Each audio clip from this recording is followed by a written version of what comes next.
What's up, desktopers? Xavier Wills here for Desktop Bodybuilding, and in this video I'm previewing the 2020 New York Pro to be held in Tampa, Florida this weekend, and the lineup is absolutely insane. So I'm previewing that, I'm previewing the 212s as well, plus much more. So I hope you guys really enjoy this video.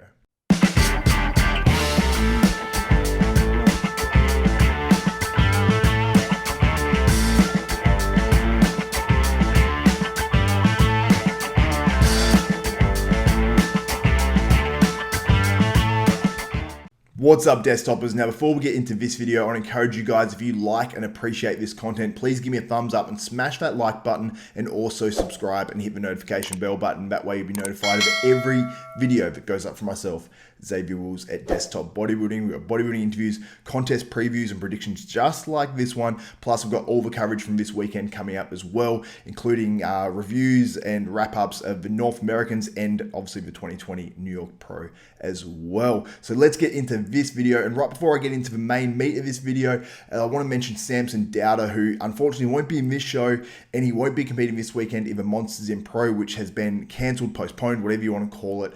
And super unfortunate news, because Samson quarantined there in a hotel room, couldn't leave there for 2 weeks, and then he decided to stay another 2 weeks because it was postponed, and unfortunately got 1.5 weeks into that. So he's been in Korea for the best part of a month, and unfortunately, it was for absolutely no reason at this point, but he did get an awesome sponsorship with Hostile Subs. So shout out to Samson, and thinking of you, bro, and hope you do get that Olympia qualification that you definitely deserve at this point. So let's get into this one. So we've got obviously the opens and the 212s is what I'm focusing on, doing my preview and predictions on those, and then I'm just going to mention a couple of competitors from the other divisions as well. So let's get straight into the opens, because a lot of people, that's what they're here for. The lineup is insane, and I'm not even going to bother mentioning the lineup straight up. I'm going to give you guys my top 11 predictions and the reasons why I'm doing that. Now, before I actually get into it, I want to mention these names are insane that I'm predicting. I'm predicting guys down in 8th. There's a guy in 8th, pretty much from 8th upwards. These guys can win it.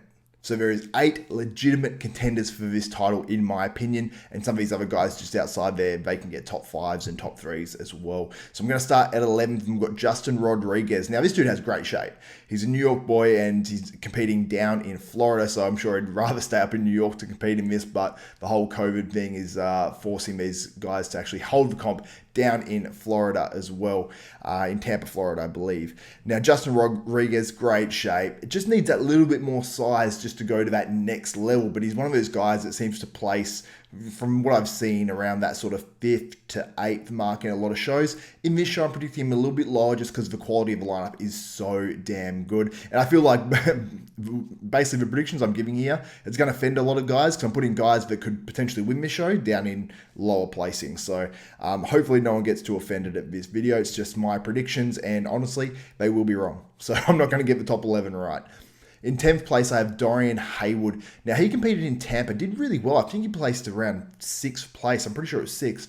Looked really good. I think it's his best package to date. He's got, a lot of muscle. He doesn't have like the prettiest flow or shape or anything like that, but honestly, it's not that bad. He just looks like a mass monster, and he really does have a lot of muscle. He comes in really conditioned. His shape isn't terrible or anything. It doesn't flow like some of these other guys in the lineup, but honestly, I really am impressed by Dorian, and I think that he will get a top 10 finish here. And honestly, if he gets 10th in this lineup, it's really good effort, but I think he could definitely place higher, catching some guys that are off. In 9th, I have Phil Klahar. He looked great in Tampa as well. I believe he placed 4th place. It was the best I've ever seen him. He's actually coached by Dave Palumbo, and his conditioning was really good. Probably the best I've just about seen it ever. He looked like he had a little bit more size to me. And, I'd say, he doesn't have the best shape either, but he's one of these guys like a Josh Wade or like a Dorian Haywood. He'll catch guys when they're off and will place ahead of them, and that's why he placed 4th in the Tampa Pro. So 9th would be, I suppose, disappointing here just based off a placing standpoint, but I think that, honestly, he has the potential to place much higher if these other guys come in a bit off. Now, in 8th place, I have Hassan Mustafa, who I believe he did this last year, and he works with Chris Aceto. I think that if he's working with Chris Aceto, I have higher hopes, because his clients tend to come in really good shape.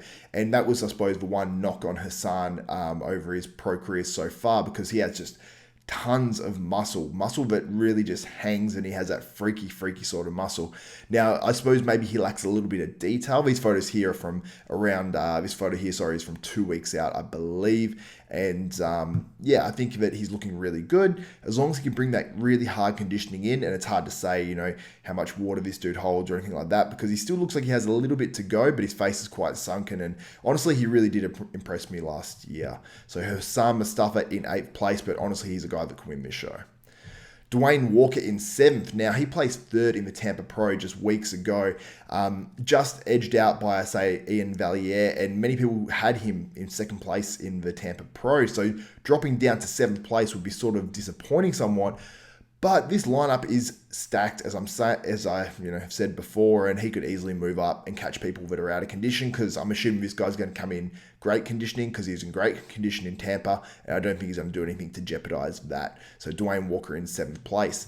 I have Iain Valliere, and I feel bad putting Iain in 6th because he's off that 2nd place in Tampa, where, you know, he did disappoint, you know, and it's funny because a 2nd placing is rarely a disappointment, but he was one of the guys, you know, with Hunter. It was between those two going into this show, and anything but a win, I think, in Tampa was going to be a disappointment for Iain. At least the way he was talking going into the show, very confident in the way he looked. And honestly, I think that the way he looked in prejudging and the fact that the Tampa lighting wasn't good at all, which I'm assuming it might be, I don't know if it's the same venue or anything at this show, and if it's the same lighting, then that's going to sort of suck for some of these competitors, because the lighting didn't show these guys' physiques at their best, in my opinion. But his tan was off and he wasn't at his best. We know that much as well. So I think Iain is a guy that can win this show. If he comes in dialed in, full enough, that's the big issue that I suppose Iain had at prejudging at the Tampa Pro. If he comes in full enough, in condition, his tan's right, I think that Iain can really push ahead of some of these names that I've named ahead of him. But in reality, probably shouldn't even be placing ahead of him because he's that good. In 5th place, I have Iain Valliere. Now, this dude, he's coming in underrated to this show, in my opinion, because he is tall. So in photos by himself, he doesn't look as impressive, but the photos are still impressing me like a crazy amount. So I think Iain Valliere is going to shock some people this show. I think he can easily place above that 5th spot, or he could fall slightly, but I don't think he's going to really fall outside the top 5. I'm pretty confident in Iain in this show. I'm very impressed. I know he's around 6 foot tall, maybe taller.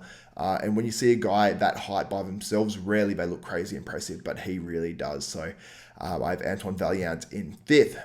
In 4th place, I have Quinton Araya. Now, Quinton, I love Quinton. Not only is a bodybuilder, as a person, he's just a cool, chilled out, awesome dude, but his physique has gotten a lot of attention, and rightly so, because he has the tiniest small waist. He has the bubbly, huge muscles, the legs, the delts. He really has it all. Maybe he needs a little bit more back to really balance out his whole physique, but the dude's 25 years old. Like, you've got to give him a little bit of a break. And the fact that I'm picking him in such a tough lineup to be in that top 5 or even in the top 10 at 25 years old is just crazy. So this guy's future is absolutely insane, and he's a guy that could win this show. If he dials it in and looks really, really hard, because by the photos you see his conditioning, but he doesn't have that gnarly conditioning as yet, and that's probably an age thing. Honestly, we've seen it with guys like Derek Lunsford, where, you know, he'll look conditioned, he has the lines, but maybe he doesn't quite convert to the stage where he doesn't have the gnarly hardness and the separation between the muscles. But I think Quinton's a little bit different, because we did see Quinton last year, and he was in really good condition. He placed top 5 in pro shows already last year, and he looks a hell of a lot improved from that. So honestly, I'm saying 4th place, but honestly, I think he'll probably place higher, and I'm trying not to be biased here, because I want to say he's the winner of this show, because I do know Quinton personally. So I have Quinton Araya in 4th with the potential to place a lot higher than that. In 3rd place, I have Patrick Moore, who's a top 10 Olympian, or maybe he's a top 11. I can't quite remember what he got last year, but he did look really, really good. And I believe Chris Aceto is still coaching him. Actually, I do know he's still coaching him. And I really like Patrick. When he came on my channel, he was very confident in his abilities. He had a set goal, and he seemed like he's really focused on that goal. Now, he hasn't had a long time off between, obviously he competed at the Olympia last year, he did the Arnold's, and now he's doing this show, which is sort of, only just prior to when the Olympia traditionally would be. But it isn't a huge amount of time. But Chris Aceto on Heavy Muscle Radio did sound very confident and say, I don't know the exact terminology he used, but he basically said, Patrick's looking phenomenal. He looks crazy. So the fact that Chris Aceto is saying that, and I know that Chris Aceto, obviously he could be biased as well towards his clients, but he rarely says that unless someone's on. Sometimes you hear if, he would go, oh yeah, he's looking good. He's looking good. He might just say something like that, but no, he said, no, he's looking phenomenal. So I can't wait to see what Patrick shows up like at this show. Definitely a guy that could win this show, hands down.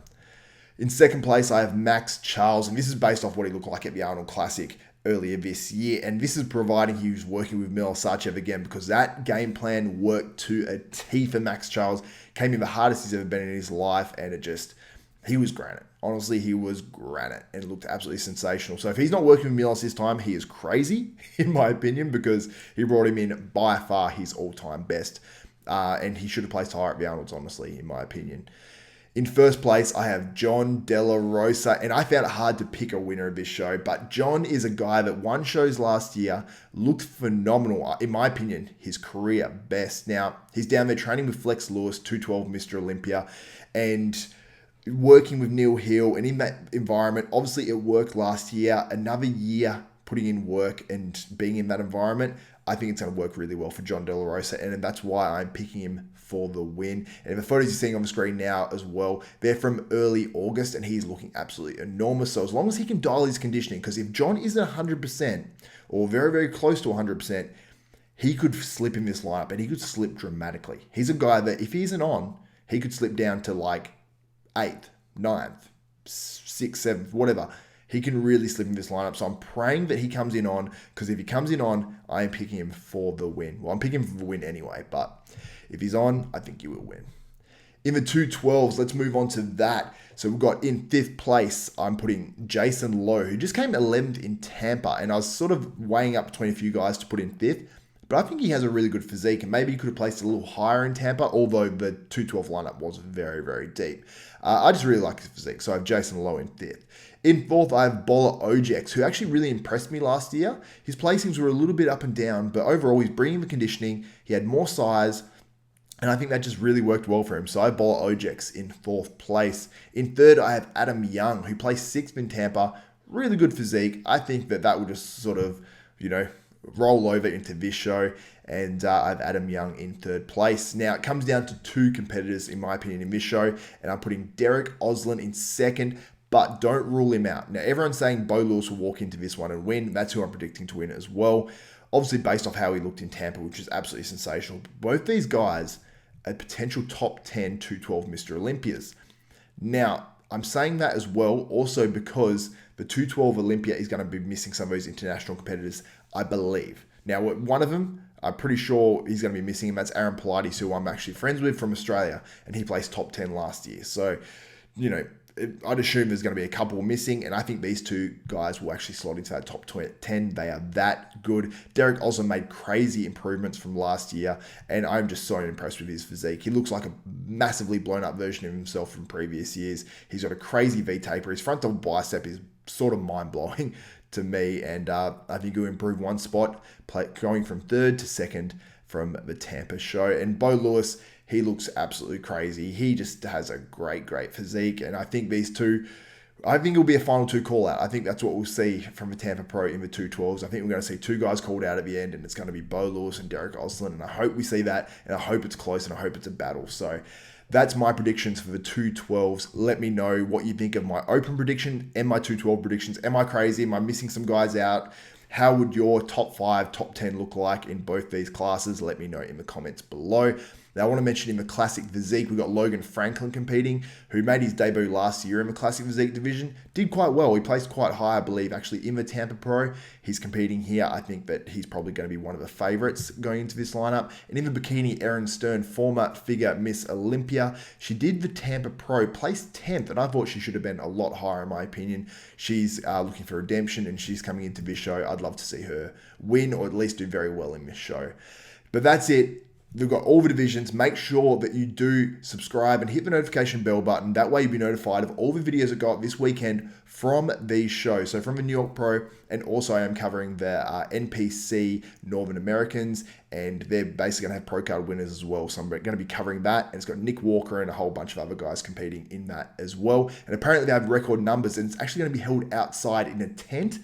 and it's going to be pretty crazy. We've just got to rotate people in and out of there pretty much to make the show actually happen. So credit to the people that are running that show. I mean, that's got to be a massive headache with all the generators and everything we've got to bring in. Absolutely crazy operation to do that, but credit to the promoter as well. Anyway, that's it for another video. Let me know what you think in the comments below of my predictions, and who do you think will actually surprise us in the 2020 New York Pro. That's it for me. And also, if you want to support this channel, before I forget, head to hostile.com. It's HOSSTILE.com. Enter ZAVE10, XAV10. You'll save yourself 10% off the best supplements, in my opinion, in the world. We've also got some sick apparel as well. So just use ZAVE10. I know they're out of stock of a few things at the moment on the store, but check it out because they're going to be in stock any moment now. And they still have the Bloodshot, which is honestly my favorite product. It is the most insane non-stim pump product, I believe, on the planet. 32 gram serve, no fillers. It's insane. Anyway, that's it for another video. For Xavier Wills at Desktop Bodybuilding, we are